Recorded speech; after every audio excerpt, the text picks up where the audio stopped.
Pernah mendengar kasus seorang siswa SD di NTT yang mengakhiri hidupnya karena tidak mampu membeli buku dan pena?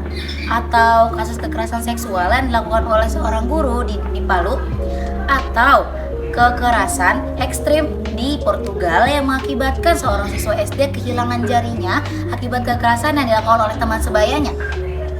Ketiga kasus tersebut menunjukkan bahwa permasalahan yang dialami oleh seorang anak tidak hanya seputar akademik saja, tetapi juga berkaitan dengan moral, etika, kepedulian, dan tanggung jawab orang-orang di sekitarnya.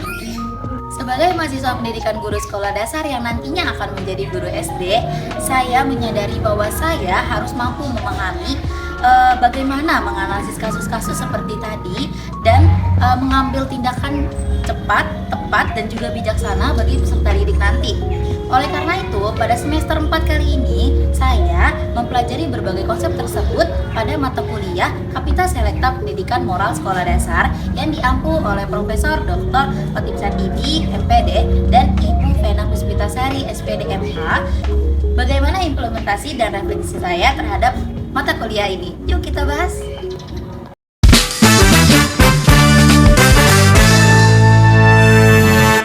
Assalamualaikum warahmatullahi wabarakatuh. Perkenalkan, nama saya Haryanti Farah Mufida dengan NIM 11076240030, mahasiswa pendidikan guru sekolah dasar Universitas Negeri Jakarta. Pada kesempatan kali ini, saya akan menyampaikan refleksi saya terhadap mata kuliah yang sudah saya ikuti, yaitu Kapita Selekta Pendidikan Moral Anak SD. Selama perkuliahan, saya mempelajari berbagai konsep, dari konsep etika, nilai, moral, norma, dan berbagai macam teori perkembangan moral, serta cara menganalisis suatu kasus secara tepat. Saya meyakini bahwa etika adalah bagaimana membedakan perilaku baik dan buruk dalam bertingkah laku. Kedua, nilai adalah sesuatu yang diyakini seperti kejujuran, tanggung jawab, dan lain sebagainya. Moral adalah praktek dari nilai-nilai tersebut seperti cara bertanggung jawab dan lain sebagainya di kehidupan bermasyarakat. Serta moral adalah suatu pedoman yang mengatur perilaku hidup manusia di kehidupan bermasyarakat. Melalui mata kuliah ini, saya sadar bahwa pendidikan moral tidak hanya mengatur atau mengajarkan bagaimana sih cara berperilaku yang baik dan perilaku yang benar dan salah seperti apa, tetapi kita juga mendidik peserta didik untuk menjadi peserta didik yang berkarakter, berempati, bertanggung jawab, dan bisa mengambil keputusan yang baik dalam kehidupan sehari-hari. Selain mempelajari teori, saya juga belajar bagaimana cara menganalisis suatu kasus secara lebih mendalam. Ketika kita dihadapkan oleh suatu permasalahan, kita tidak boleh hanya melihat dari atau menyalahkan suatu pihak yang terlibat saja, tetapi kita harus melihat fakta yang terjadi, faktor penyebabnya, nilai dan moral yang berkaitan, dampak yang ditimbulkan, kondisi lingkungan, serta teori yang membantu menjelaskan kenapa sih peristiwa ini itu bisa terjadi. Jika dianalisis dari sudut pandang pendidikan moral, ketiga kasus ini menunjukkan adanya pelanggaran terhadap nilai kemanusiaan, kepedulian, tanggung jawab, dan penghargaan terhadap harta martabat manusia. Pada kasus siswa di NTT, terlihat kurangnya kepedulian sosial terhadap anak yang mengalami kesulitan ekonomi. Pada kasus di Palu terjadi penyalahgunaan kepercayaan dan tanggung jawab oleh seorang guru yang semestinya melindungi peserta didik. Dan pada kasus di Spanyol, hilangnya empati dan rasa kemanusiaan yang menyebabkan terjadinya kekerasan yang sangat serius bagi korban. Ketiga kasus tersebut bertentangan dengan nilai-nilai Pancasila, terutama sila kedua, yaitu kemanusiaan yang adil dan beradab. Karena sejatinya semua anak berhak diperlakukan secara manusiawi, beradab, dan juga bermartabat. Selain itu, kasus-kasus tersebut juga berkaitan dengan nilai sila kelima, yaitu keadilan sosial bagi seluruh rakyat Indonesia. Karena seorang anak berhak diperlakukan dan memperoleh hak yang sama untuk mendapatkan perlindungan, rasa aman, dan akses pendidikan yang layak tanpa diskriminasi maupun kekerasan. Untuk memahami kasus-kasus tersebut, saya juga mempelajari berbagai macam teori yang relevan. Pertama, ada teori perkembangan psikososial oleh Erik Erikson yang menjelaskan bahwa usia anak sekolah dasar masih membutuhkan dukungan dan penghargaan agar mampu dan percaya diri.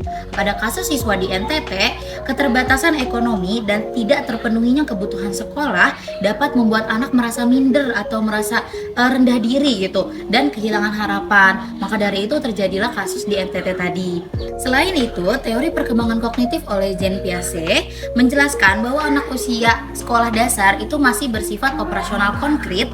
Pada tahap ini, anak cenderung memahami masalah itu berdasarkan hal-hal yang dilihatnya secara langsung, secara konkret gitu. Jadi anak belum bisa sepenuhnya mampu melihat berbagai alternatif solusi dari permasalahan yang mereka punya.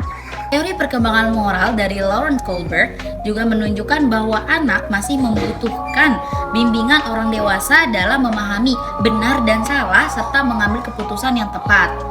Hal ini terlihat pada kasus kekerasan seksual yang di Palu, itu di mana anak-anak cenderung patuh dan percaya gitu kepada fitur otoritas seperti guru.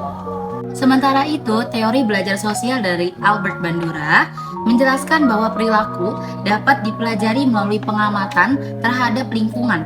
Teori ini membantu menjelaskan bagaimana perilaku bullying dapat berkembang ketika kekerasan itu dinormalisasi, teman-teman, dianggap biasa atau tidak mendapatkan penanganan yang tegas. Ada teori Ethics of Care dari Carol Gilligan menekankan pentingnya empati, perhatian, dan kepedulian dalam hubungan antar manusia.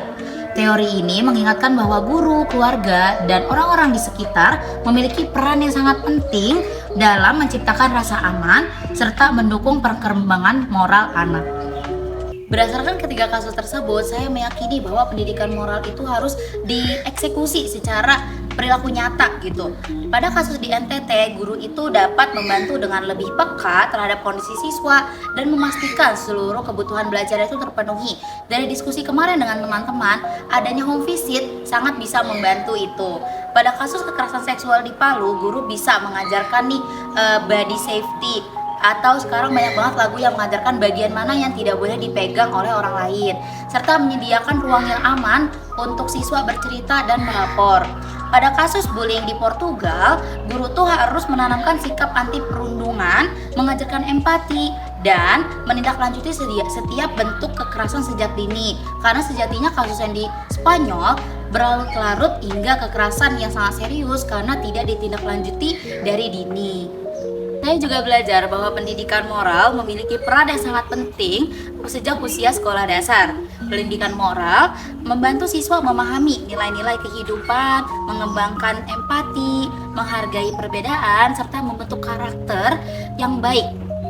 Ketika nilai-nilai tersebut tidak ditanamkan dengan baik, dampaknya dapat terlihat seperti pada kasus-kasus yang terjadi di awal. Sebelum mengakhiri video ini, saya sangat berterima kasih kepada Bapak Profesor Dr. Otip Satibi, MPD, dan Ibu Vena Puspitasari, SPD MA, yang telah membimbing saya selama mengikuti mata kuliah Kapita Selekta Pendidikan Moral Sekolah Dasar. Melalui mata kuliah ini, saya memperoleh banyak sekali insight baru mengenai pentingnya pendidikan moral dalam membentuk karakter peserta didik dan peran guru dalam menciptakan lingkungan belajar yang aman, adil, dan penuh kepedulian. Saya sangat berharap ketika nantinya saya menjadi guru sekolah dasar, saya dapat menerapkan nilai-nilai dan hasil refleksi yang sudah tadi saya sampaikan ke dalam pembelajaran saya, yang nantinya akan berdampak ke anak-anak kalau sekolah itu benar-benar menjadi tempat yang aman, nyaman, dan berdampak bagi semua anak.